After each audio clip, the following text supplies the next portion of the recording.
Monday nighter, Titans at Texans. A lot of worries about Mariota's health, and for good reason. The Texans dropped their first meeting against the Titans in Week 2, 2017, in a game missed by Marcus Mariota. Titans quarterback Mariota limited to individual work at Wednesday's practice. He says it was a stinger pretty much. Basically, it's one of those deals again with your nerve, and the feeling down my right arm wasn't totally there. So it was one of those deals where you have to wait and see for the nerve to calm down, and things should be good. My God, that sounds horrifying. The guy can't feel his hand. Why is he so comfortable? How many blunts is this guy smoking to not feel his hand and have no worries? They say it's not related to the nerve injury he suffered in the season opener, but it must be. After starting 0-3, Houston's reeled off 7 straight wins, hold a 2-game edge in the AFC South. I am very concerned about Mariota, much more concerned than he is. Titans coming off an ugly 38-10 loss. I do not like what I'm hearing from the Titans side of things, and now going into Houston. Let's start off with you, Whale Capper, the Monday nighter, Titans at Texans. Yeah, I agree with you. It sounds bad. All that said, this feels like an over spot. This line is so low. These two teams can score on each other. Maybe most noteworthy note that people aren't really talking about, Dean Pease, the defensive coordinator for the Titans, really kind of got that unit going pretty strong. Strong performance in the second half against the Cowboys, strong performance against the Patriots. And Dean Pease has been limited with a weird medical issue. He hasn't been spending time preparing with this team. I don't think Mike Vrabel is a good defensive coordinator. I could see the Titans giving them points here. And the question is, backs against the wall, can the Titans get into the 20s?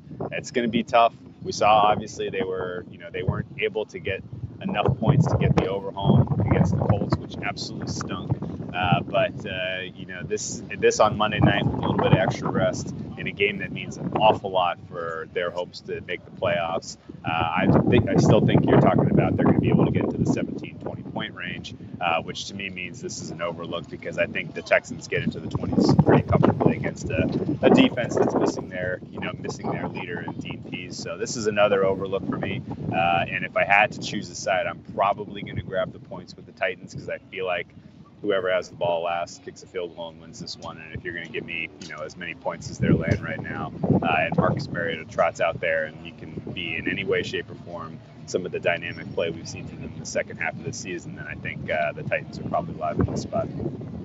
Interesting. The game is sort of, the way you break it down, sort of reminds me of the Dolphins-Texans Thursday nighter that went way over, because Texans put up 40 when the Dolphins put up 20. Now, Tennessee's defense much, much better than the Dolphins' defense. This line opened up Houston -7. Pinnacle's hanging a -5.5, but it's basically 6s across the board. But this total is low. Open at 41. We have 41.5s basically across the board. Donnie, Monday nighter, Titans at Texans. Do you feel like there's an angle at this point?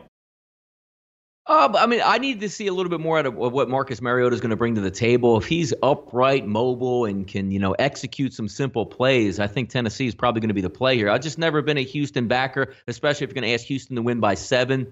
Look, Tennessee's going to play a little bit of defense in this game, and if Marcus Mariota can get outside the pocket and make some plays with his feet, they should be okay. They got shelled last week in Indianapolis. That was an awful spot for Tennessee to go into, and we capitalized pretty easily there on the Colts side. But I think this game is a divisional game. I think it'll be played a little bit closer to the vest, and I can always count on one thing from Bill O'Brien and Deshaun Watson at quarterback. They're going to get in the red zone. They're going to call stupid plays. They're going to fumble the ball. They're going to take sacks on 3rd and 1 at the 34-yard line and knock themselves out of field goal range. So I just think in this spot right here, I think it's going to be close. And the 6.5s are now gone, and obviously because that's Marcus Mariota going to play and not obviously Blaine Gabbert. Division game, close. I just think it's going to be a close game. I'll lean on Tennessee in this one. Not a great feel, but I'll take the points here.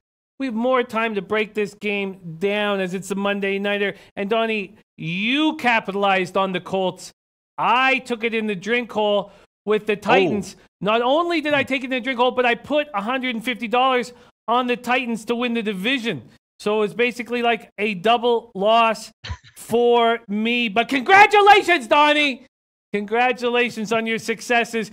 This Titans defense, let me ask you this, Donnie. Is this a defense that you trust moving forward? The Titans defense, I like the Titans defense. I think they have some good components. Can get after the pass rusher, have some good linebackers and a decent secondary. But it always comes back to the offense. Like, what do we get out of Tennessee? Like, sometimes they can look like a nice machine. Say, you know what? Look at Marcus Mariota getting that feeling back in his arm, rolling out of the pocket. Looks like they can do some things. And then you get last week's first half versus the Colts when Mariota was healthy, and you're saying to yourself, what is this offense doing? But I guess that's the growing pains that you have when you don't really have a dynamic wide receiver. You're unsure of which is your better running back or actually what to do. Dude, you have a running quarterback. They should take like a Photoshop of the Carolina Panthers offense and say, Marcus, do you think this offense can work from you? Some RPO reads, we'll get some fast wide receivers out there, or do you just have these big boned wideouts and, you know, who knows what we're going on at running back? And I really don't want to be a running quarterback. So it seems like an offense that's stuck in, we don't really know what we have or even how to use what we have. Yes, I hear that. Bill Butler says Mariota just needs a massage with a happy ending and he'll perk right up. Hey guys, thanks for tuning in to our channel. Now, we've put a lot of work into producing all these free videos, so please help us out and keep all our content free for you forever by simply liking, sharing, commenting, and subscribing. Now, not to mention, a visit to our industry-leading website will warm the hearts of all our SBR employees, especially myself. Now, the links are over there to the left, so do check those out. Thanks for watching.